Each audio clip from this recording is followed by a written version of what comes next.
Espírito Santo de Deus tem, ao longo desses tempos, dessas oportunidades que Deus nos dá de estar aqui com vocês, Deus tem tocado muito meu coração e tem falado acerca daquilo que vai acontecer nos últimos dias.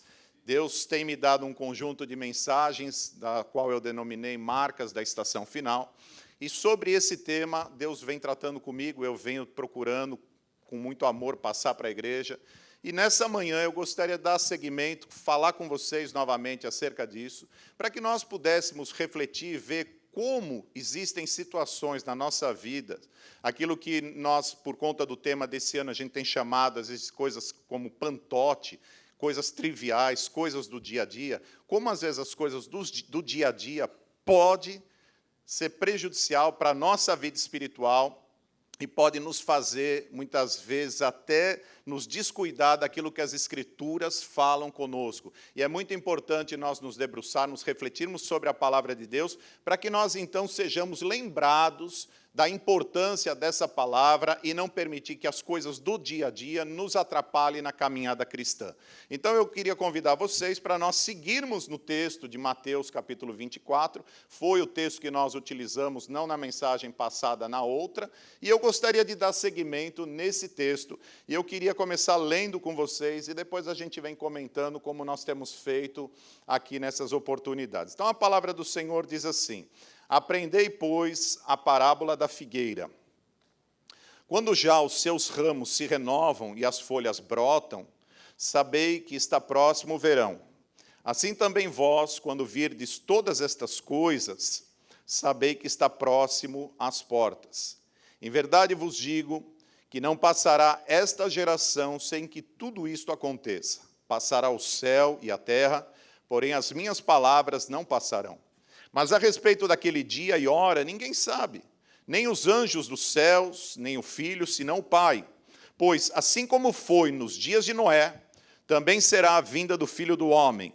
Porquanto, assim como nos dias anteriores ao dilúvio, comiam e bebiam, casavam e davam-se em casamento, até o dia em que Noé entrou na arca e não o perceberam, senão quando veio o dilúvio e os levou a todos. Assim será também a vinda do Filho do Homem.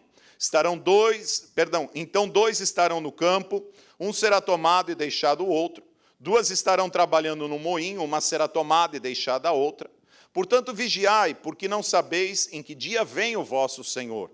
Mas considerai isto: se o pai de família soubesse que hora viria o ladrão, vigiaria e não deixaria que fosse arrombada a sua casa.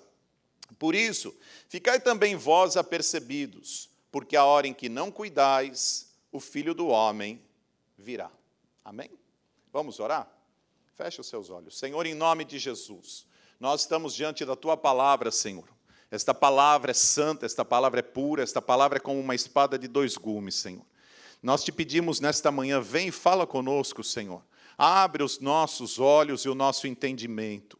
Deus, sabemos que esta mensagem, Senhor, é uma mensagem urgente, é uma mensagem necessária a toda a igreja, Senhor. Precisamos ser lembrados de verdades tão importantes, porque o que nós temos visto e vivido nos nossos dias, Senhor, nós podemos afirmar que nós somos a geração mais próxima da Tua volta. Senhor, nos coloca nesta manhã em prontidão, nos levanta, nos desperta, cada um de nós, Senhor. Através da Tua palavra, Senhor, nos ensina e vem com Teu Espírito para nos convencer daquilo que ainda nos falta ser convencido. Assim nós oramos e Te louvamos no nome de Cristo Jesus. Amém e amém. Glória a Deus. Se vocês se lembram, quando da outra vez nós falamos exatamente desse texto de Mateus 24, eu procurei didaticamente explicar a vocês aquilo que a Bíblia chama de sinais sobre a vinda do Senhor Jesus Cristo. E eu disse a vocês que existe um conjunto de sinais que são sinais de certeza, um conjunto de sinais que são sinais de proximidade e um conjunto de sinais que eu chamo de sinais de iminência, não é? Então, quando Jesus trouxe este texto, quando Jesus trouxe esse sermão, nós chamamos de sermão escatológico, porque trata das coisas do fim. Quando Jesus trouxe, ele foi provocado, ele estava saindo do templo, e a palavra de Deus fala que os discípulos viraram para ele e disseram: Senhor, olha que suntuoso esse templo, viste esse templo, que coisa linda. E Jesus respondeu a eles dizendo que não ficaria pedra sobre pedra. E eles ficaram inconformados com aquilo. E depois, em particular, eles foram conversar com Jesus e perguntar a Jesus o que significava aquilo. E eles fazem duas perguntas. Eles perguntam a Jesus quando serão essas coisas, se referindo à queda do templo. E eles emendam com outra pergunta, dizendo assim: e que sinal haverá da tua vinda e do fim do mundo? Então, observe que, por conta dessas duas perguntas, Jesus vai desenvolver todo este sermão, e dentro desse sermão, ora ele vai se referir à primeira pergunta, ora ele vai se referir à segunda pergunta. O problema é que, muitas vezes, ele mistura. Ele está falando de uma coisa e já emenda falando de outra, e você precisa estar ligado, você precisa entender, conhecer bem as Escrituras, para que você possa perceber quando Jesus está se referindo à queda do templo e quando Jesus está se referindo ao fim do mundo, ao fim dos tempos. Então nós, através do estudo da Palavra de Deus, nós podemos perceber essas coisas. Quando nós falamos de sinais de certeza, vocês se lembram que nós falamos de guerras, rumores de guerras, nação contra nação. Olha agora na Ucrânia o que está acontecendo. Isso é um sinal de certeza para nós que Jesus vai voltar, não é?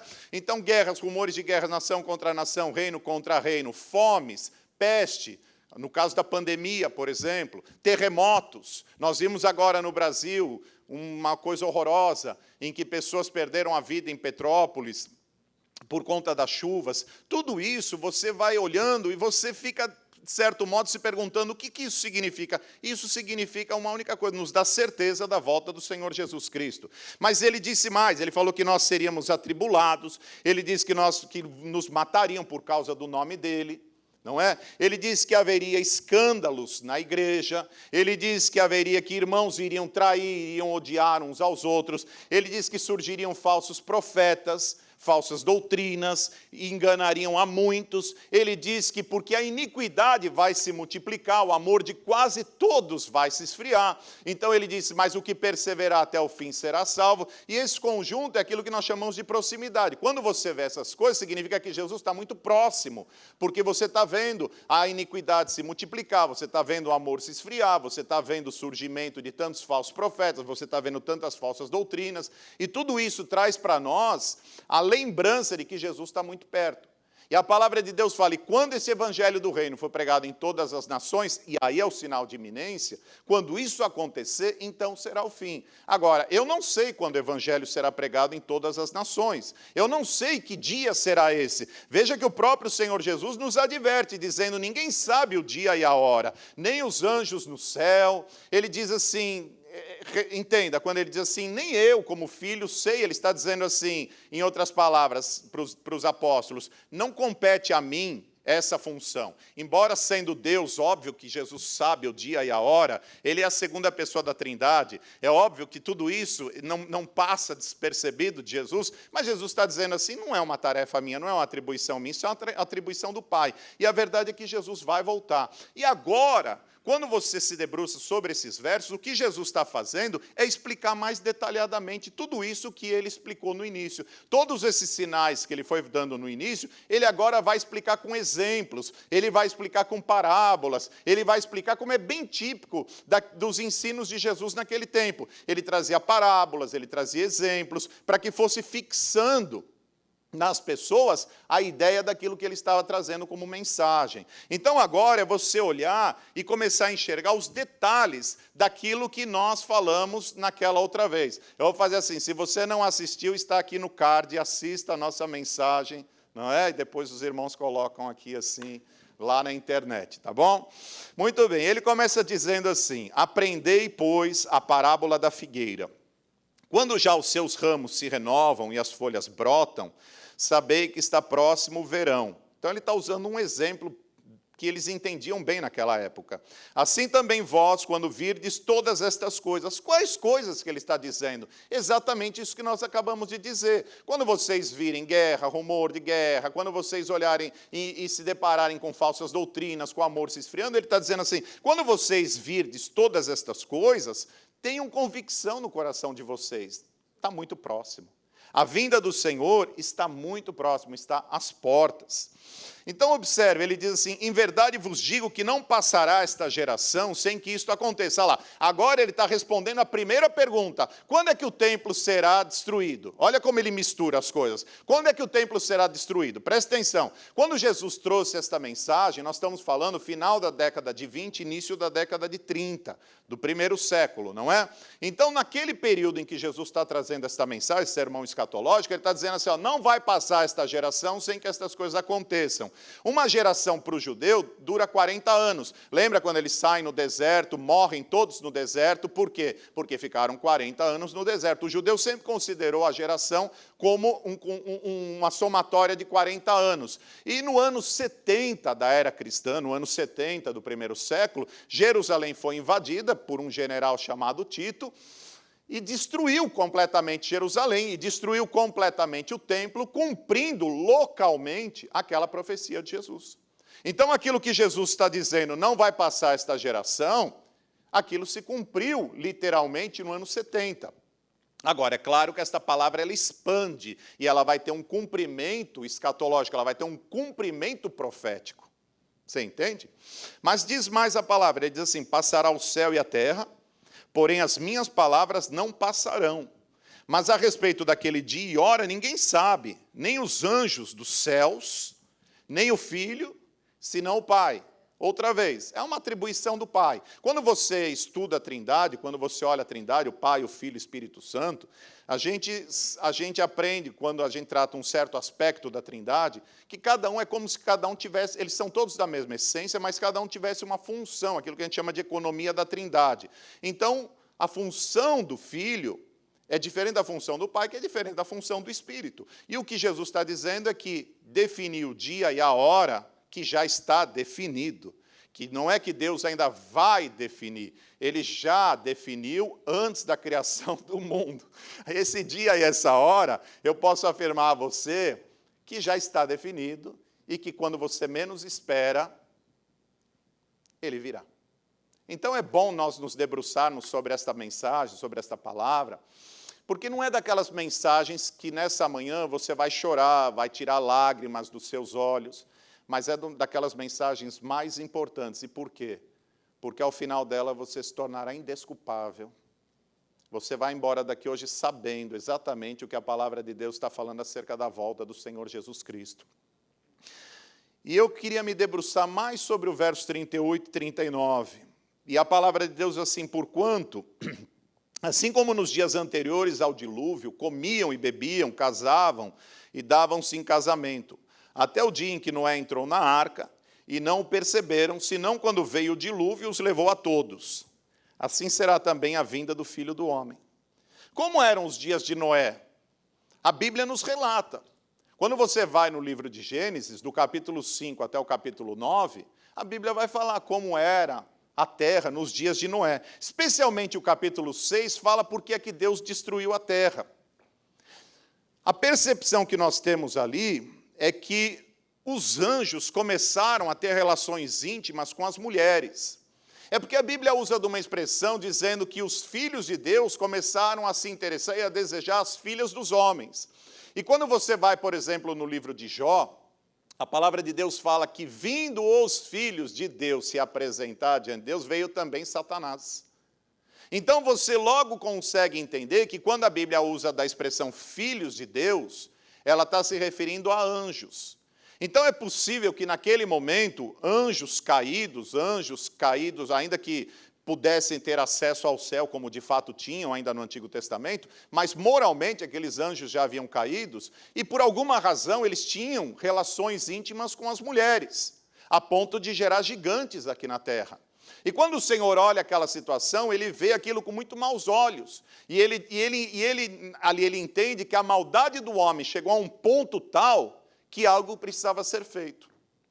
Então, a Bíblia até usa de uma expressão curiosa, porque ela fala que Deus se arrependeu. Deus pode se arrepender? Talvez seja algo que você tenha dito assim, é curioso, né? Deus se arrepender, porque Deus é onisciente. Como é que Deus faz algo e depois Deus se arrepende daquilo que Deus fez? Deus é onisciente, parece uma incompatibilidade, né?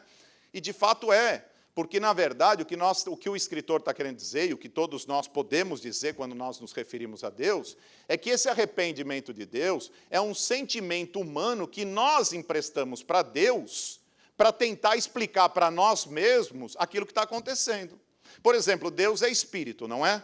Mas quantas vezes você lê na Bíblia os olhos de Deus, o ouvido de Deus não está surdo para que não possa ouvir, o braço de Deus não está encolhido para que... Deus tem braço, Deus tem ouvido, Deus tem boca, Deus tem olhos. Deus é espírito, mas nós emprestamos forma a Deus para poder entender aquilo que se refere a Deus. Então, isso a gente explica, porque isso a gente fala que é antropomórfica, uma linguagem antropomórfica, quer dizer, dar a Deus uma forma humana. Então, a gente dá a Deus um sentimento humano. Deus não se arrepende, mas diz a palavra de Deus que naquele tempo Deus entendeu que deveria, então, por isso, destruir a terra. Mas houve um homem chamado Noé, que a Bíblia fala que era justo e íntegro. Como vale a pena ser justo e íntegro diante de Deus, não é? Porque Deus destruiu toda a terra, mas por causa de Noé, a palavra de Deus fala que ele poupou não apenas Noé, como a sua família. Por causa de Noé, toda a família dele foi poupada. Noé era um homem justo e íntegro diante de Deus, e mais, Noé andava com Deus. Noé andava com Deus. Então, Deus chama Noé para construir a arca. Imagina, naquele tempo, naqueles dias, construir uma arca. A Bíblia não fala para nós quanto tempo Noé ficou construindo a arca. A gente genericamente fala assim, deve ter sido 100 anos, porque Noé tinha 500 anos quando foi chamado e 600 anos quando começou o dilúvio. Mas não é bem assim, porque Noé, quando foi chamado, Noé ainda teve filhos, teve que esperar os seus filhos crescerem, os seus filhos se casarem, para que então ele pudesse comece a construir a arca, a ponto de Deus falar para ele, você vai construir a arca, e na arca vai entrar você, tua mulher, teus filhos e tuas noras. Então é possível que Noé levou, 50 anos, 40 anos, 30 anos, não importa. A verdade é que Noé passou bastante tempo construindo uma arca. E eu acho que construir uma arca naqueles dias devia ser algo bem esquisito. Devia ser algo que chamasse muito a atenção das pessoas. Porque, afinal de contas, nunca ninguém tinha construído nada nesse sentido. E agora Noé se via na contingência de construir uma arca para uma terra que nunca havia chovido da forma como choveu. A terra era regada pelo sereno, a terra era regada naquele tempo porque Deus mandava aquele sereno, aquela neblina, nunca havia chovido como choveu. Então, construir uma arca naquele tempo era loucura. E Noé estava construindo, mas o pior, ninguém percebeu, ninguém viu, ninguém se deu conta do que estava acontecendo. Será que as pessoas não olhavam para aquela arca e aquilo não trazia para elas nenhum tipo de curiosidade? Será que as pessoas não eram capazes de chegar para Noé e dizer assim, Noé, o que você está fazendo aí, meu filho? Explica para nós queremos te ouvir. Você percebe como o homem vai ficando anestesiado por causa do pecado, como o homem vai ficando cauterizado, a sua mente vai ficando tão cauterizada, e ele vai se apartando tanto de Deus, que passa um certo momento da vida dele que ele não se interessa mais por Deus e pelas coisas de Deus. Então a palavra de Deus está falando que naqueles dias, a prática daqueles dias era uma prática pantote, era uma prática comum, era uma prática corriqueira. O que eles faziam? Eles comiam, você come, e a gente come até mais do que deveria, não é? A gente come, a gente bebe, a gente casa, a gente se dá em casamento, não é verdade? Todas essas coisas são práticas absolutamente corriqueiras. Mas, meu Deus do céu, ninguém percebeu Noé entrar na arca. A palavra de Deus fala que eles comiam, bebiam, casavam-se e davam-se em casamento, até que Noé entrou na arca e eles não perceberam. Como é que ninguém percebe? Como é que não chama a atenção de ninguém? Presta atenção, vamos trazer para os nossos dias. Faz 2000 anos que Jesus Cristo está dizendo para nós que Ele vai voltar para julgar o mundo. E será que ninguém percebe isso? Será que as pessoas continuam levando a sua vida à parte de Deus? Será que as pessoas continuam levando a sua vida desgarrada de Deus? Será que as pessoas, elas continuam vivendo como se Deus não existisse? 2000 anos que Jesus está dizendo que ele vai voltar. 2000 anos que a gente olha para essa terra e a gente vê guerra, rumor de guerra, nação contra nação, reino contra reino. 2000 anos que você vê peste, que você vê fome, que você vê terremoto. 2000 anos que a gente olha e a gente vê falsos profetas, falsas doutrinas. 2000 anos que a palavra de Deus fala que há escândalo. Há 2000 anos as pessoas se odeiam. Há 2000 anos as pessoas traem. E ninguém percebe isso. E ninguém se dá conta disso. Jesus Cristo está voltando, igreja. E as pessoas estão dispersas, as pessoas estão longe. Nós estamos vivendo talvez um dos tempos de maior apostasia na face da terra. Talvez seja um tempo em que as falsas doutrinas, talvez por conta da internet, é a que mais se alastra. Quantos de nós, durante a semana não vai na internet e não busca ali um pregador fulano de tal, e não ouve uma mensagem de não sei quem? E isso é bom? Depende de que fonte você está bebendo. Pode ser terrível para a sua vida. A palavra de Deus fala lá em 2 Crônicas 20:20, crede no Senhor vosso Deus, estareis seguro, crede nos vossos profetas e prosperareis. Depende de quem você está recebendo, isso pode ser terrível para a sua vida.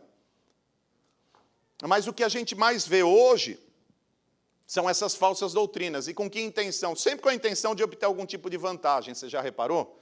Sempre com a intenção, são mensagens espúrias, não é? Por exemplo, quantas vezes você já ouviu alguém dizer assim, ei, você está solteira? Vai lá na minha igreja, irmã. Como assim? Não, vai lá na minha igreja que você vai conseguir um casamento. É espúrio. É espúrio. Não, você precisa aceitar Jesus, vai para a minha igreja, aceite Jesus, porque você está desempregado, ele vai te conseguir um emprego. É espúrio. Agora vai mais ainda, se você for na minha igreja, certamente Deus vai fazer de você um empresário. Você vai ter casa, você vai ter carro, você vai ter barco, você vai ter avião. Você já ouviu isso em algum lugar? Isso é espúrio. Isso não é certo. Isso não está correto. E por que não está correto? Porque evangelho não é isso. Você sabe que evangelho não é isso. Nós sabemos o que é o verdadeiro evangelho. O evangelho nos chama para nós sermos mártires. O evangelho nos chama para nós sofrermos por amor a Cristo. O evangelho nos chama para nós suportarmos tudo que for necessário nessa vida para glorificar o nome do Senhor. Esse é o verdadeiro evangelho. Agora, nós estamos vivendo um tempo de um evangelho seletivo. Não é mais o Espírito Santo quem escolhe a mensagem, é o pregador. E o pregador escolhe, e tem certos temas sensíveis que nós, muitas vezes, não podemos falar. Você dificilmente vai ver hoje mensagens que falem do adultério. Dificilmente você vai ver mensagens que falam da fornicação. As pessoas dizem assim, mas fulaninho vai casar. Casamento resolve problema social, casamento não resolve pecado. O que resolve pecado é arrependimento. Mas dificilmente você vai ver alguém pregando sobre isso. Nós não podemos mais falar de homossexualismo. Esses dias uma cantora aí chamada Adele, não é isso? Uma cantora do mundo aí. Ela disse que ela tinha orgulho, ela é mulher, não é isso? E ela disse que ela tinha orgulho de ser mulher. Ela foi cancelada. Porque como é que você, sendo uma artista, você fala que você tem orgulho de ser mulher? Mas como assim? Porque eles exigem que ela falasse que, embora ela fosse mulher, que ela tivesse que defender o orgulho gay, o orgulho homossexual. Então nós temos que pegar a Bíblia e nós temos que arrancar, por exemplo, capítulos como Romanos, capítulo 1. Você tem que arrancar Gênesis, capítulo 1. Deus fez homem e mulher, Deus fez macho e fêmea. Deixará o homem, seu pai e sua mãe, unir-se à sua mulher, já não serão dois, serão uma só carne. Você tem que arrancar Romanos 1, em que o homem deixou, a mulher deixou o uso natural do homem, da mulher, se inflamou um pelo outro na sua sensualidade, homem com homem, mulher com mulher, para fazer coisas que Deus aprova. A gente tem que arrancar. Então eu não posso mais defender a Bíblia, porque hoje há toda uma política e todo um entendimento de que você não tem mais opinião para discordar. Você pode não criticar, mas discordar você não pode. E com isso, o evangelho parece que vai diminuindo. Como hoje, por exemplo, nós sermos lembrados da volta do Senhor Jesus Cristo, talvez não seja algo tão entusiasmante. E por quê? Porque sempre que nós falamos da volta do Senhor Jesus Cristo, nós estamos falando de alguém que vem para julgar o mundo. E isso inclui a nós e inclui a todos, aqueles que estão aqui e aqueles que estão fora. Você não ouve mais ninguém pregando, por exemplo, sobre a doutrina do inferno, não é? Pastor, falar do inferno, que mau gosto. É a Bíblia quem fala, meus irmãos. Não foi Paulo que pregou do inferno. Não foi João que mais pregou sobre o inferno. Não foi Pedro quem mais pregou sobre o inferno. Não foi Abraão, não foi Isaías, não foi Jeremias. Quem mais falou do inferno foi Jesus Cristo. E nós não podemos mais falar do inferno. Nós achamos que uma pessoa, quando ela é boa, ela morre, ela não vai para o inferno, porque afinal de contas ela era boa. Com todo o amor, meu irmão, mas você está equivocado. Porque a salvação é pela graça, mediante a fé. Não é por obras, para que ninguém... E com isso a verdadeira mensagem do Evangelho ela vai ficando esquecida, ela vai ficando... Por isso que a igreja vai sendo manipulada, os pastores são tão manipuladores, e as pessoas são tão manipuladas. Existe uma demanda muito forte hoje por essas mensagens fast food, não é? Fast food é porque você come, você se entope, mas não tem nenhum valor nutritivo. Então as pessoas querem hoje mensagens coach. É mais fácil a gente entrar na igreja e dizer assim, faça isso, e aí todo mundo faz. Faça aquilo, e todo mundo faz. Não faça isso, e as pessoas não fazem. Não faça aquilo, e as pessoas não fazem. Meus irmãos, a Bíblia não é um manual de boas maneiras. A Bíblia fala de uma única pessoa, de Jesus Cristo, o Filho de Deus. E da necessidade que todos nós temos de nos voltarmos para Ele, para nós não irmos para esse lugar chamado inferno. Perceba como o que nós estamos vivendo contribui e muito para que nós comecemos a entrar nesse lugar de não perceber Jesus voltar. Começamos a entrar nesse lugar de que quase por todo esse conjunto de coisas, isso vai nos afastando, vai cegando os nossos olhos. E a gente não vai percebendo quando Noé entra na arca. E a mensagem desta manhã é tentar, de alguma maneira, nos mostrar que existem muitas coisas triviais do dia a dia que podem nos atrapalhar e podem nos cegar a ponto de nós não vermos Noé entrar na arca. É um tempo da igreja se levantar, é um tempo da igreja a cada dia ser advertida, alertada de que Jesus está tão perto, meus irmãos. De que Jesus está tão próximo. De que a sua vinda é algo, mas assim, que está tão palpável de cada um de nós. E nós precisamos estar preparados para isso. Nós precisamos nos levantar como igreja. E nós precisamos estar preparados para isso. Nós precisamos nos voltar para as verdades bíblicas. Eu nunca vi um verso tão maltratado como 2 Coríntios, capítulo 3, verso 6. A letra mata, o espírito vivifica. Ah, porque, pastor, a letra mata. Estudar, pastor. Estudar, não. A letra mata. Quando Paulo está dizendo que a letra mata, ele está falando do Antigo Testamento, ele está falando das práticas do Antigo Testamento, ele está falando daquela lei fria, ele está falando daquelas práticas que não levam as pessoas à salvação. Quando ele fala que o Espírito vivifica, ele está falando do Novo Testamento, ele está falando da lei viva em Cristo Jesus. Mas se a letra mata, então há um conflito na Bíblia, porque Oséias fala que o meu povo perece por falta de conhecimento. E nós vamos precisar do conhecimento. Sabe por quê? Quando você vai lá em Apocalipse, o Senhor fala com 7 igrejas, não fala? Éfeso, Esmirna, Pérgamo, Tiatira, Sardes, Filadélfia e Laodiceia.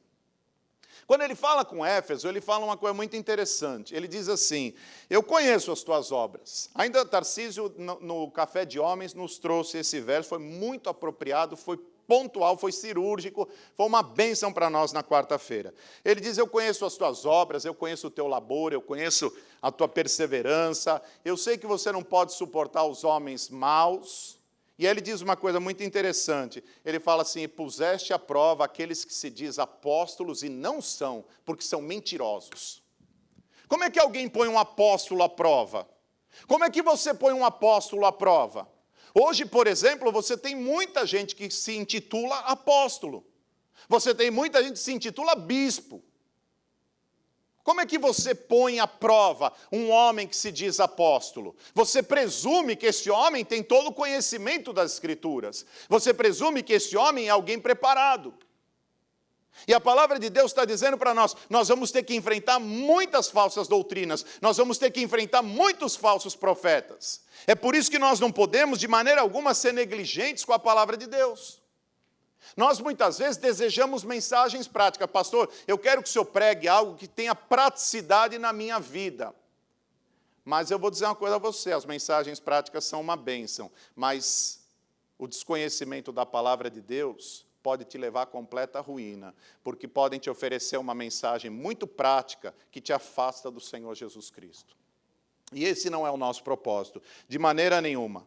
A Bíblia não pode se limitar, meus irmãos, a ser um manual em que, como eu crio o meu filho, como eu resgato a alegria do meu casamento. A Bíblia tem isso, glória a Deus, mas a Bíblia não é só isso.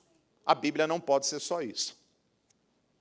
Você não pode, sabe, eu estava conversando com Lu ontem, e eu estava dizendo para ela sobre a necessidade que nós temos de desenvolver materiais para as crianças, para os jovens, porque nós aprendemos a Bíblia de uma forma muito fragmentada. Eu acho que todos nós aprendemos a Bíblia de uma forma fragmentada. Por isso que você tem tanta dificuldade, às vezes, de ligar um texto ao outro. Por isso que você tem tanta dificuldade, às vezes, de entender realmente a Bíblia. E a Bíblia é um livro, ao mesmo tempo, rico, complexo, mas quando você entende, é um livro muito simples.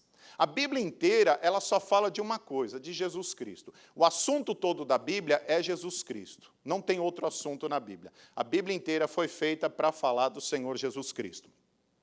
Mas, por exemplo, você estudou Sansão e você estudou Davi. Quem conhece a história de Sansão? E quem conhece a história de Davi? E como é que você liga um no outro? Aí você fala, aí você complicou, pastor, eu não sei como ligar um no outro. Então, porque Sansão começou destruindo os filisteus, e quem terminou foi Davi. Ela falou assim, hoje a lição, vou revelar para você, a lição hoje do MPD é Zaqueu.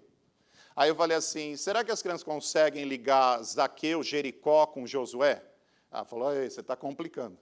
Aí eu falei assim, será que elas conseguem lembrar que quando Jesus passou por Jericó, era a última viagem, ele estava subindo para Jerusalém, para a última Páscoa, quando ele seria crucificado, e em Jericó ele fez 2 milagres.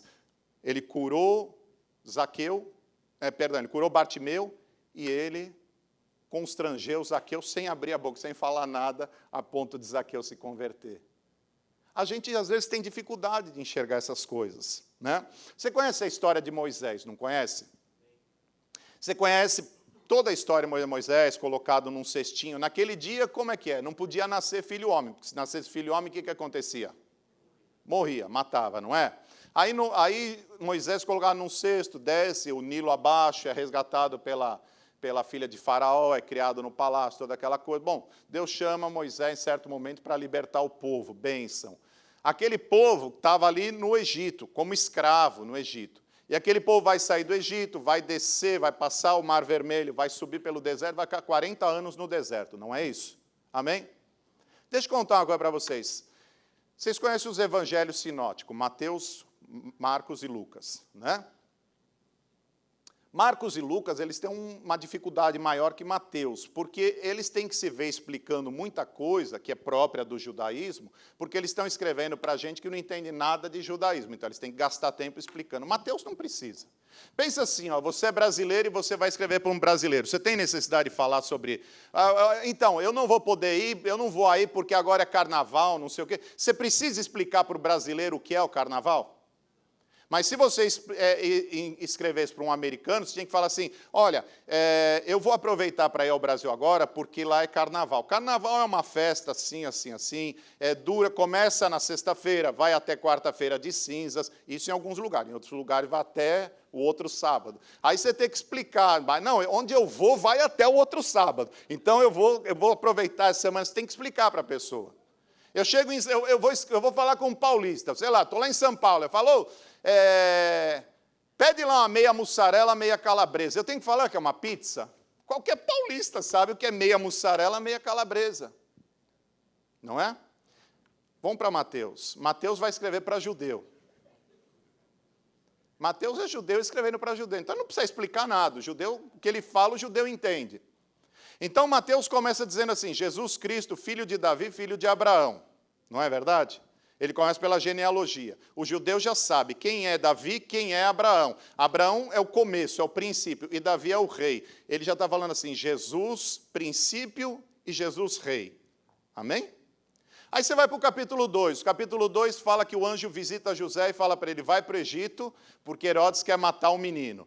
Aí o judeu não precisa, veja, você não precisa explicar para o judeu, mas o judeu sabe que Moisés foi colocado num cesto, nasceu num período que não se podia nascer, foi Nilo abaixo, ficou lá no Egito, e em certo momento, por quê?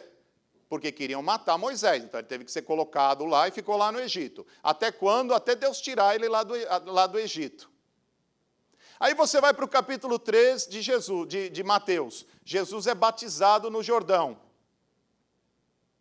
Aí o judeu sabe que quando Deus chama o povo do Egito e sai com o povo do Egito, o povo tem que passar pelas águas, o povo tem que passar lá por baixo pelo Mar Vermelho. Então ele associa. Aí Jesus, no capítulo 4, é levado pelo Espírito ao deserto. E jejua quantos dias? 40 dias. Aí o judeu sabe que eles peregrinaram 40 anos no deserto. 1 ano para cada dia que os espias foram lá espiar a terra. 40 dias lá eles ficaram. 40 dias Jesus jejuou. Tudo aconteceu no deserto. O judeu sabe, esse cara está falando de uma história que eu já ouvi na Bíblia. Aí Jesus, capítulo 5, sobe o monte e vai entregar o quê? A lei. Moisés entrega o quê? A lei. Será que você consegue entender que toda a Bíblia, ela se refere a Jesus Cristo? Toda a Bíblia, o Antigo Testamento, todo ele aponta para Jesus Cristo. Tudo fala de Jesus Cristo. Tudo mostra Jesus Cristo. A Bíblia está diante de nós. E nós, muitas vezes, negligenciamos o estudo das Escrituras. E aí nós achamos que a Bíblia é só um manual para eu ser feliz. Aí nós achamos que as melhores pregações são aquelas que são práticas. Aí você começa a receber essas mensagens fast food. Aí você começa a receber tudo menos a Bíblia. Aí começa a ver esses desvios. Aí começa a ver essas falsas doutrinas. Aí começa a ver todos esses falsos profetas. E isso é um perigo para nós, porque Noé está entrando na arca e nós não estamos percebendo. Noé está entrando na arca e nós não estamos vendo. Nós vamos para a igreja, às vezes, desejando que Deus fale que Ele vai dar isso, que Ele vai dar aquilo, que Ele vai dar aquilo outro. E muitas vezes ele não dá.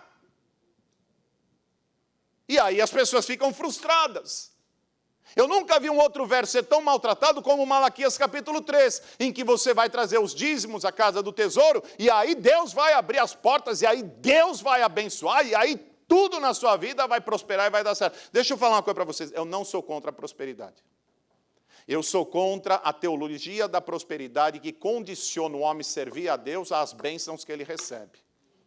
Eu sirvo a Deus não pelas bênçãos que ele recebe. Pastora Rosana sempre fala que se hoje nós não recebêssemos mais nada, só o que nós já recebemos na cruz já teria valido a pena. Eu não sou contra a prosperidade, eu acho que o povo de Deus deve prosperar e, através da sua prosperidade, investir no reino para que o evangelho avance. Eu não sou contra. O que eu sou contra são essas mensagens que vão deturpando o evangelho. Eu sou contra essas mensagens que você pega entre o Antigo Testamento e o Novo Testamento.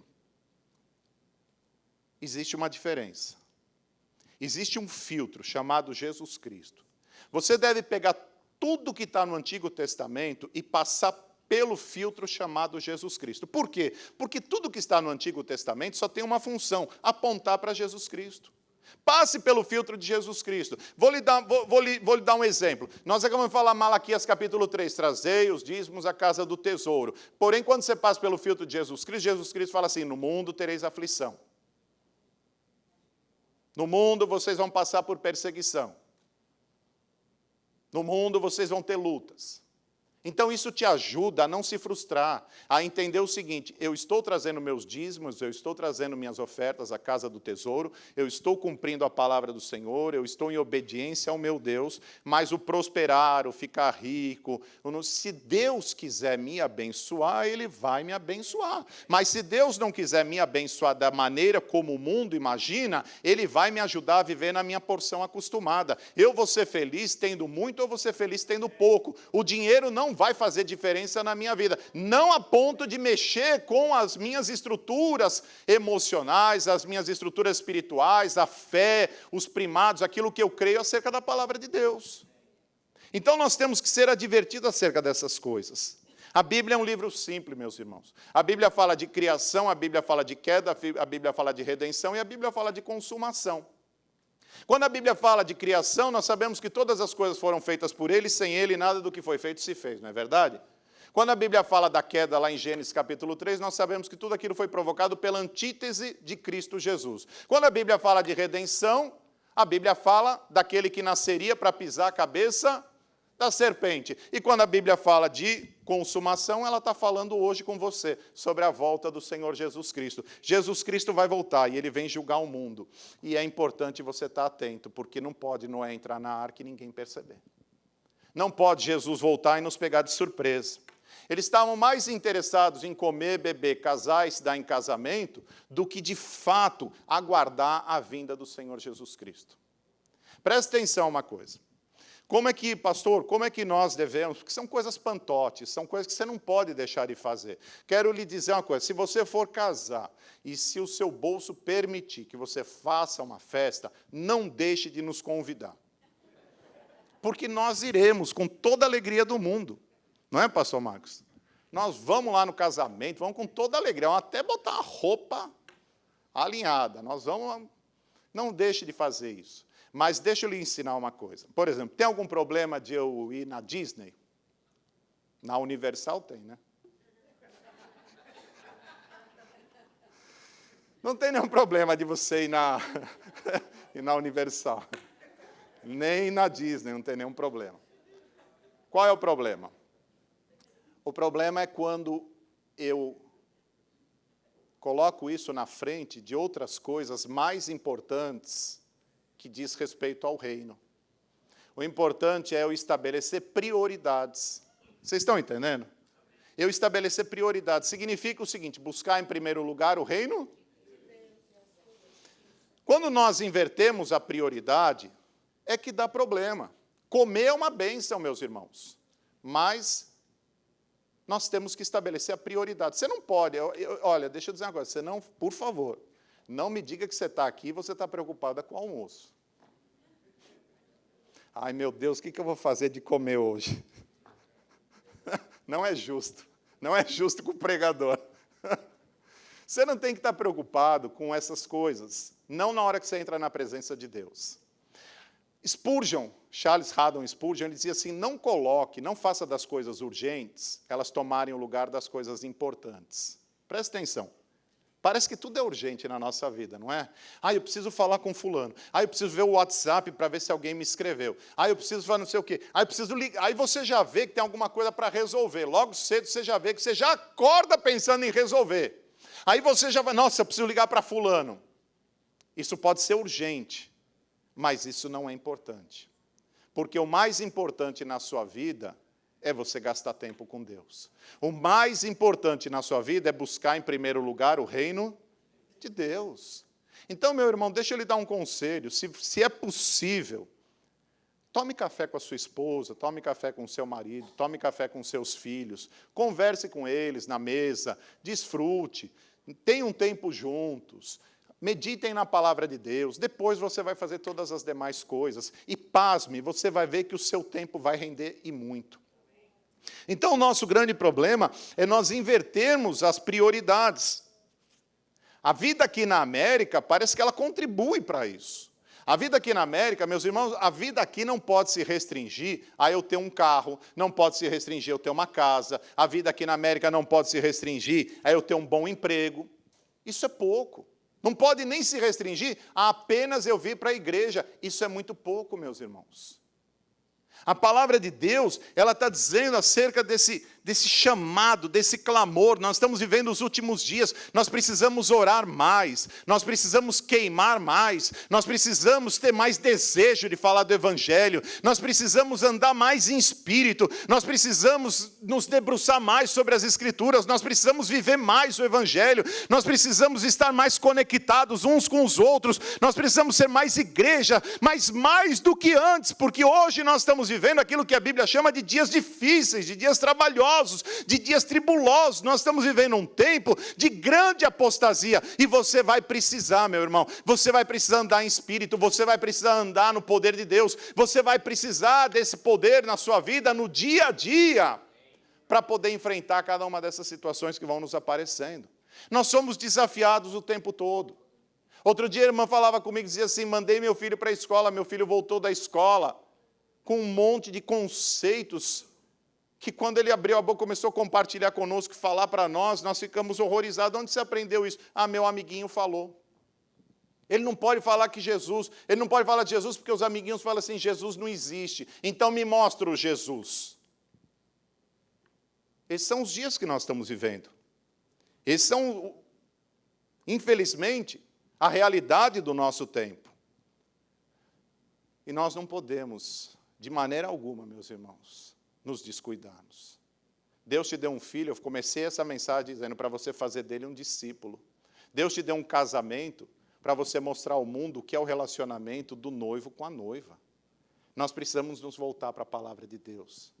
Errais não conhecendo as Escrituras e nem o poder de Deus. O equilíbrio está aí. Conhecer as Escrituras e conhecer o poder de Deus. Conhecer as Escrituras e buscar o poder de Deus. É nisso que nós temos que nos apoiar. É nisso que nesse sentido que nós permanecemos preparados, aguardando a vinda do Senhor Jesus Cristo.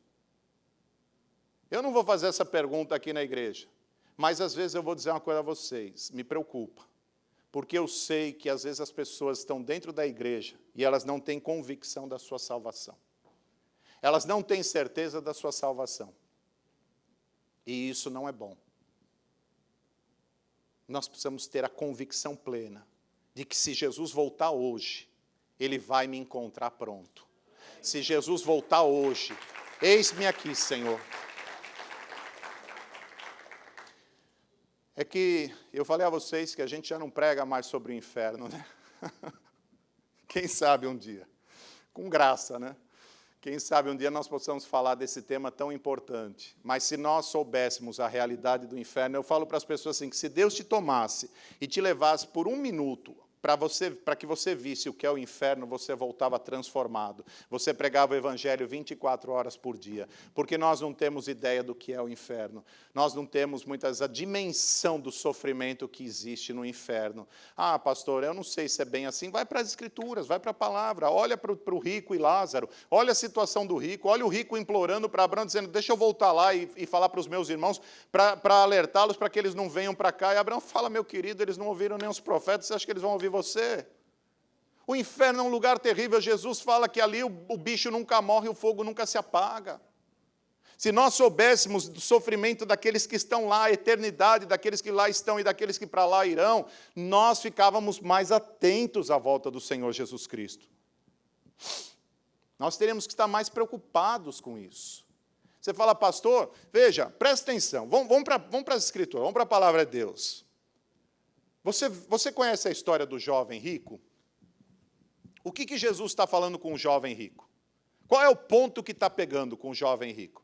Tinha alguém mais... O jovem era um modelo. Ele respeitava os pais, ele adorava a Deus. Aquele menino era um modelo. Qual era o problema dele?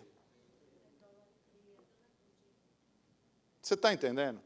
Você conhece a história de Marta e Maria? Quem é que mais trabalhava, Marta ou Maria? Marta, como é que você sabe? Vou dar uma dica para vocês. Não, Maria que ficava aos pés do Senhor Jesus. Aí você fala, pastor, como é que eu sei diferenciar? É porque Marta tem a letra T. T é trabalho. Então você guarda que Marta é quem mais trabalhava e Maria quem ficava aos pés do Senhor Jesus Cristo. Mas voltando para a história. O que a história bíblica está dizendo é que Jesus está advertindo, está dizendo assim, Marta, Marta, Maria escolheu a melhor parte, você está aí trabalhando, Marta, depois você faz essas coisas, minha filha.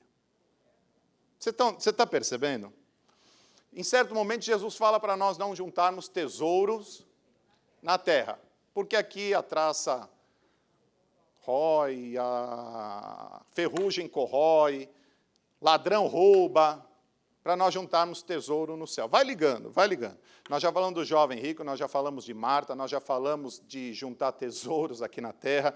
Uma outra passagem, nós não podemos servir a Deus e a Mamon. Mamon é o Deus do dinheiro, não é?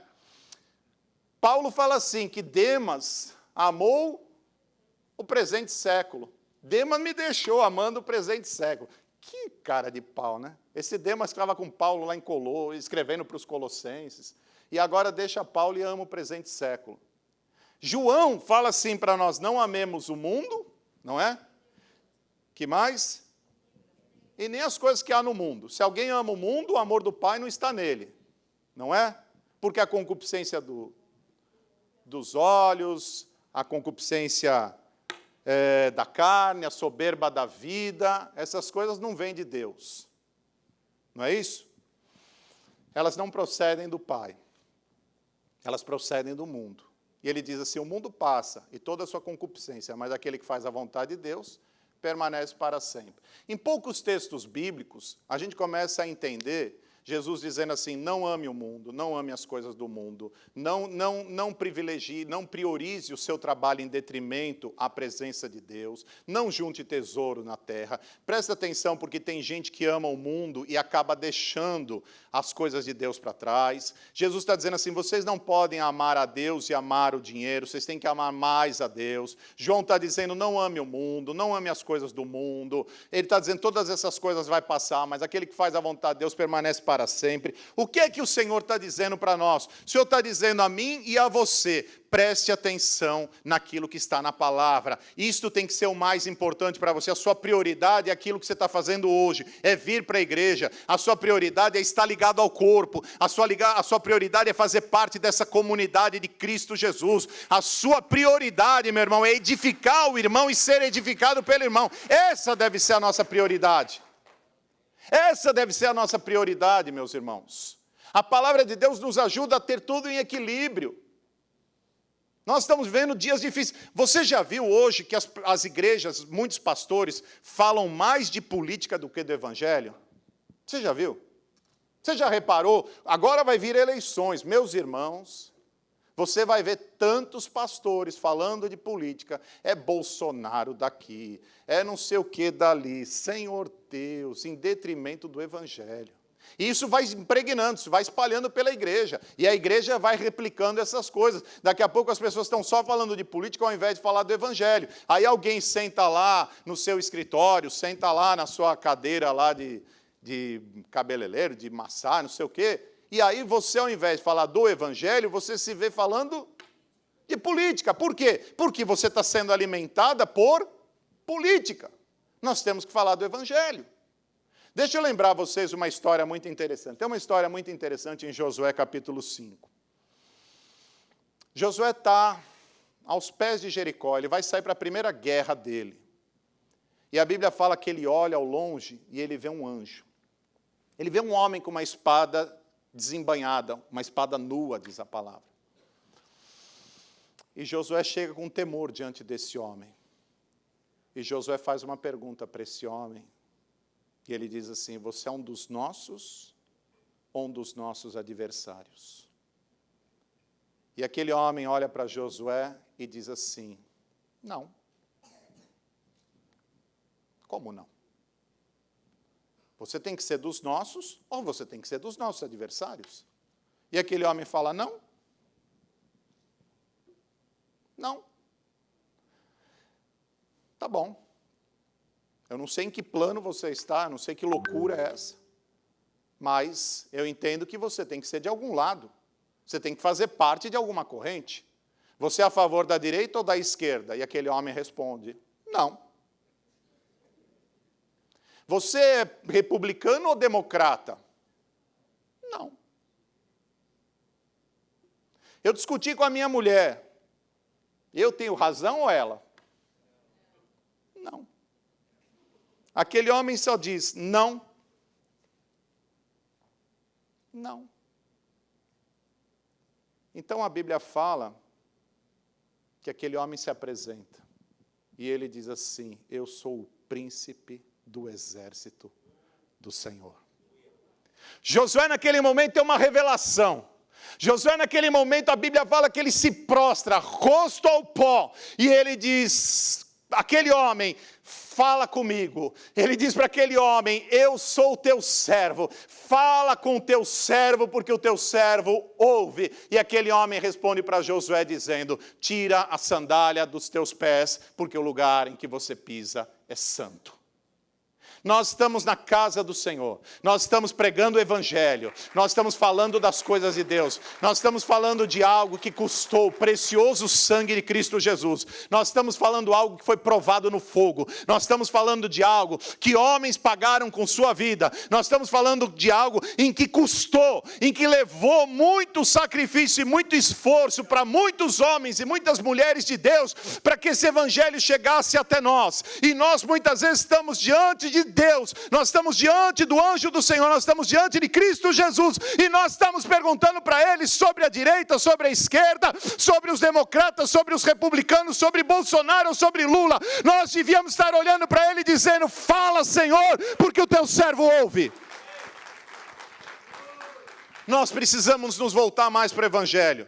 Eu estou terminando. Nós precisamos voltar mais para o Evangelho. Nós precisamos nos apegar a esta palavra, porque Jesus Cristo vai voltar a qualquer momento. Vão comigo de volta para a palavra, verso 40. Então 2 estarão no campo, um será tomado e deixado o outro. 2 estarão trabalhando no moinho, uma será tomada e deixada a outra. Pastor, qual é a que vai subir? A que foi tomada ou a que foi deixada? Eu não sei. Se a que foi tomada é a que vai ser salva, eu quero estar nela. Se a que foi deixada é a que foi salva, então eu quero estar nela. Não importa, mas eu quero estar aí nesse grupo daqueles que serão salvos. Verso 42, portanto vigiai, porque não sabeis em que dia vem o vosso Senhor, mas considerai isto, se o pai de família soubesse a que hora viria o ladrão, vigiaria e não deixaria que fosse arrombada a sua casa. Por isso ficai também vós apercebidos, porque a hora em que não cuidais, o Filho do Homem virá. Vai ser uma surpresa para muita gente, vai ser uma surpresa para toda essa terra, mas não pode ser uma surpresa para mim e para você. Nós não podemos ser pegos de surpresa, porque nós temos diante de nós esta palavra, nós temos diante de nós a palavra de Deus. Nós não estamos aqui interessados naquilo que Deus pode dar para nós, porque a coisa mais preciosa que Ele podia nos dar, Ele já nos deu, que é Cristo Jesus e a nossa salvação. Faz 2000 anos que nós já recebemos a nossa bênção. Você não precisa vir aqui na igreja para receber sua bênção. A sua bênção chegou o dia que você foi salvo. A sua bênção chegou o dia que o Senhor Jesus Cristo te alcançou. Você estava morto nos seus pecados e nos seus delitos, mas Ele te deu vida. Na sua infinita bondade, na sua infinita misericórdia, Ele te deu vida, Ele te despertou, Ele te fez enxergar o que é o Evangelho. E nós não podemos nos render a qualquer outra coisa que não seja essa palavra. Nós não estamos nem de um lado nem de outro. Nós estamos diante do Senhor dos Exércitos. Nós nos prostramos diante dEle. O nosso pensamento, o nosso coração tem que estar no Senhor. Amanhã é segunda-feira e você vai sair para trabalhar, mas eu quero dizer a você, ore, esteja em espírito, porque a palavra de Deus fala para nós orarmos incessantemente, a palavra de Deus fala para nós orarmos o tempo todo. Mas pastor, eu estou dirigindo, como é que eu posso orar? Em espírito. Você pode orar com a mente, você pode orar com o seu pensamento, você pode estar constantemente na presença do Senhor. Esteja. Não negligencie esse chamado de Deus. Nós estamos vivendo, igreja, os últimos dias. Nós estamos vivendo um tempo em que a apostasia está tomando conta dessa terra. E graças a Deus você faz parte de uma igreja bíblica. Graças a Deus você faz parte de uma igreja em que aqui se prega as escrituras com liberdade, em que aqui se pode falar de homossexualismo, em que aqui se pode falar de divórcio, em que aqui se pode falar sim de adultério, aqui se pode ensinar os nossos jovens a não fornicar. Nós falamos daquilo que a palavra de Deus nos ensina. Nós temos essa liberdade e você faz parte dessa igreja. E eu quero concluir agora de forma prática, para você não ir embora dizendo assim, o pastor trouxe uma mensagem só teológica e não prática. Então eu quero concluir te dando 3 dicas práticas. E a primeira é dizendo a você que a volta de Cristo Jesus, ela é uma realidade no Kairos. Ela é uma realidade no Kairos, mas ela vai pegar muita gente de surpresa no Cronos. Você entendeu? ela vai pegar muita gente de surpresa. Não é no Kairos, é no Cronos. É no tempo que você vive, é no tempo que eu vivo. Presta atenção. Vai ser uma surpresa para muita gente. Mas as Escrituras nos ensinam muitas coisas que são pantote. A palavra de Deus está dizendo hoje para nós. Elas podem nos desviar do foco.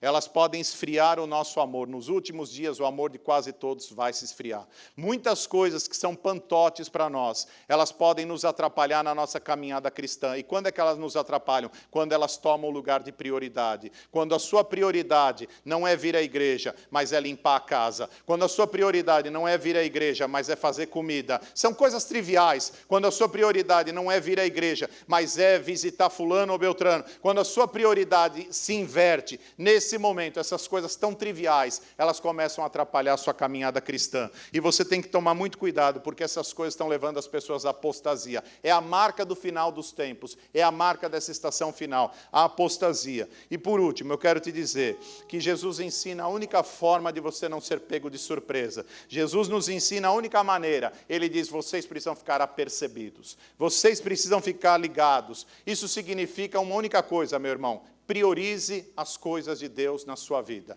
Priorize o que é de Deus na sua vida. Priorize a palavra de Deus na sua vida. Priorize relacionamentos que vão te edificar através da palavra de Deus. Priorize o estar aqui conosco como hoje você está. Priorize a sua vida em direção ao reino. Toda a sua vida tem que estar alicerçada ao reino. Se envolva com os projetos de Deus. Se envolva com a obra de Deus. Nós aqui, esta é uma igreja muito ativa. Esta é uma igreja que certamente tem um lugar para você servir. Esta é uma igreja que, se você desejar contribuir, colaborar, certamente você vai encontrar o seu lugar no corpo. Se envolva com os projetos de Deus. Porque enquanto toda aquela terra comia, bebia, casava e dava-se em casamento, Noé estava envolvido com o projeto de Deus. Noé estava comprometido em construir a arca. E eu termino dizendo uma única coisa. Quando Noé terminou de construir a arca, meus irmãos, Deus mandou o dilúvio. E quando Deus cumprir todos os propósitos dele, de anunciar o evangelho a todas as nações, a palavra de Deus fala que então virá o fim. Eu quero te chamar nesta manhã. Como eu falei desde o início, não é uma mensagem para arrancar lágrimas de ninguém. Não é uma mensagem daquelas que você fala, uau, que coisa mais linda. Não é uma mensagem para mexer com a emoção de ninguém. E eu não vim aqui para mexer com a emoção de ninguém. Eu vim aqui hoje de uma forma bastante racional. Eu vim para trazer esta palavra para nós e nos lembrar. Quando você menos espera, Jesus Cristo vai voltar. E Ele vai levar muita gente que vai ser pega de surpresa. E ou vai ser levado, ou vai ser tomado, ou seja lá o que for. Mas muita gente vai ser pego de surpresa. E o Senhor não quer que você seja pego de surpresa. Por isso, olha como Deus é bom, a misericórdia do Senhor. Ele te trouxe aqui nesta manhã, para que você pudesse olhar para esta palavra e você pudesse entender que tudo que está acontecendo ao teu redor, as guerras, os rumores de guerra, o que está acontecendo na Ucrânia, a pandemia, as enchentes, os terremotos, a frieza, quando alguém te trata mal, quando alguém não é capaz de te dar amor, quando alguém não é capaz de parar para te ouvir, tudo isso é o cumprimento da palavra de Deus. Meu irmão, não entristeça o teu coração, se alegre, porque Jesus Cristo está às portas, Ele está voltando. Igreja, não sofra pelas coisas dessa terra. Se você prosperar, não coloque nisso o teu coração, não coloque nisso o teu coração. A Bíblia fala que tem homens que confiam em carros, tem homens que confiam em cavalos.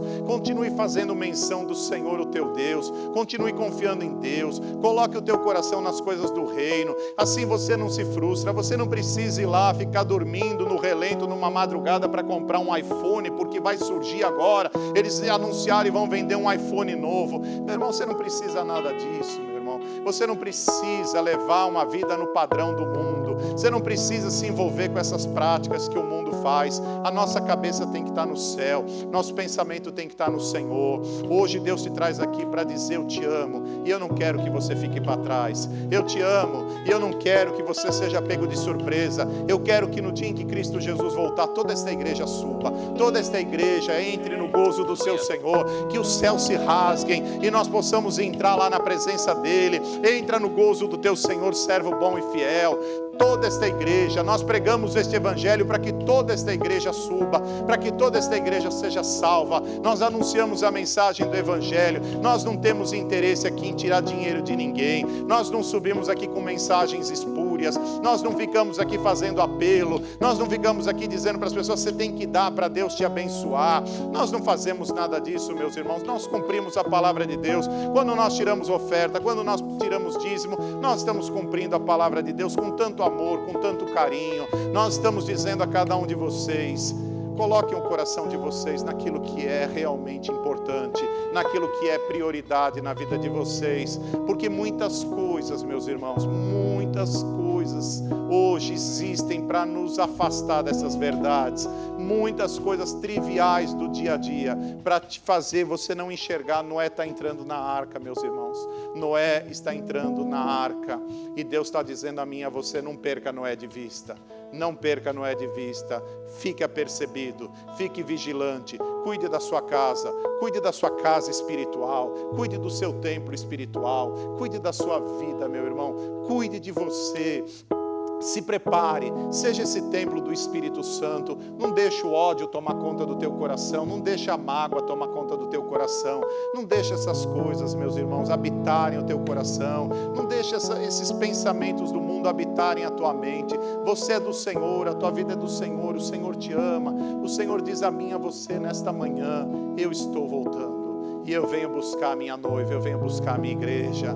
Deus ama a sua vida de paixão. Não permita que nada te aparte do amor de Deus. Vamos ficar de pé em nome de Jesus. Senhor, eu quero te louvar, eu quero te glorificar e te agradecer, Senhor. Ó Deus, como é bom ser lembrado de que um dia o Senhor vai voltar e o Senhor vem buscar a tua noiva. O Senhor vai voltar, ó Deus, e o Senhor vem buscar uma igreja santa, uma igreja, Deus, que está com o seu coração voltado para o Senhor. Ó Deus, nós queremos nesta manhã nos esvaziar, Senhor. Nós queremos deixar aqui, ó Deus, tudo aquilo que tem consumido o nosso coração. Quantas coisas, ó Deus, que nós nos vemos lutando e que a tua palavra nos diz: não é bom combate, não vale a pena. Nós devemos investir e aplicar as nossas forças naquilo que é bom combate, naquilo em que o teu nome é glorificado, naquilo que traz o teu reino sobre as nossas vidas, ó Senhor. Nos ajuda, meu Deus, a estabelecer na nossa casa um lugar de adoração. Nos ajuda, Senhor, a estabelecer no nosso trabalho um lugar de adoração. Na nossa escola, Senhor, nos nossos relacionamentos. Onde quer que nós estejamos, nos ajuda, Senhor, que aí seja um lugar de adoração. Queremos fazer menção ao teu nome. Sabemos que tudo, Senhor, esta mensagem, ela reclama urgência. Nós estamos vivendo os últimos dias, Senhor, aqui nessa terra, e o Evangelho precisa ser anunciado. Senhor, nós queremos poder dizer: conta conosco, Senhor. Conta conosco, Senhor. Quantas pessoas que estão nos hospitais, quantas pessoas, ó Deus, que durante essa pandemia foram para os hospitais e dali foram para o cemitério. Quantas pessoas, ó Deus, que foram entubadas e então não tiveram mais a oportunidade de ouvir acerca da tua palavra, Senhor. Quantas e quantas pessoas, ó Pai, que hoje estão num cárcere, Senhor, e não podem ouvir acerca do Evangelho. Pessoas, ó Deus, que hoje o Senhor olha, o Senhor ama, o Senhor tem, ó Deus, um apreço tão especial. Nos ajuda como igreja, Senhor. Nos ajuda, Deus, a sermos menos carnais, menos materialistas, a sermos menos, ó Pai, pessoas envolvidas com as coisas desta terra. Vão dizer que nós somos loucos, vão olhar para nós e vão dizer: onde é que vocês estão com a cabeça? Você parece que anda no mundo da lua. Mas nós queremos estar, Senhor, com a nossa mente, o nosso pensamento e o nosso coração voltado para o Senhor. Nós queremos viver as coisas do teu reino. Nós queremos ver no nosso meio milagres acontecendo. Nós queremos ver a manifestação da tua glória entre nós. Nós queremos ver, ó Pai, um avivamento espiritual. Nós queremos ver entre nós, Senhor, um despertar. Nós queremos ver esses jovens que passaram hoje por aqui, ó Deus, sendo tremendamente usados nesta terra, Senhor. Nós queremos ver a manifestação da tua glória. Nós queremos ver aqui, Senhor, o paralítico andar. Nós queremos ver o mudo falar, o cego enxergar. Nós queremos ver todas essas coisas, ó Pai. porque nós sabemos que o Senhor é um Deus poderoso e que pode tudo, Senhor, e nenhuma das tuas obras pode ser impedida. Em nome de Jesus, visita essa igreja nesta manhã, Senhor.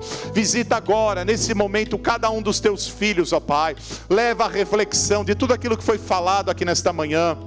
Leva cada um de nós, Senhor, àquele lugar, ó Pai, que é tão particular, aquele lugar, ó Deus, em que é somente o Senhor e nós, somente o Senhor e cada um de nós. Leve-nos, Senhor, para esse lugar, ó Deus, e trata com a nossa vida, Senhor. Tu nos sonda, o Senhor nos conhece, o Senhor nos conhece no oculto e no profundo. O Senhor sabe aquilo que na nossa vida precisa ser transformado. O Senhor sabe, ó Deus, se hoje o céu se abrir, se hoje as trombetas soarem, se hoje o Senhor vier buscar a tua noiva, Senhor, nós queremos estar preparados, nós queremos estar aqui dizendo: Maranata, Senhor, volta, vem nos buscar, vem nos levar dessa terra, Senhor. Vem, Espírito Santo de Deus, transforma agora os nossos corações, Senhor. Tira agora, Senhor, a venda dos nossos olhos, ó Pai. Aquilo que nós não estamos enxergando, nos revela, Senhor. Nos revela o espiritual, nos revela, Senhor, as coisas do teu reino. Em nome de Jesus Cristo, em nome de Jesus Cristo, nos transforma para o louvor da tua glória, Senhor.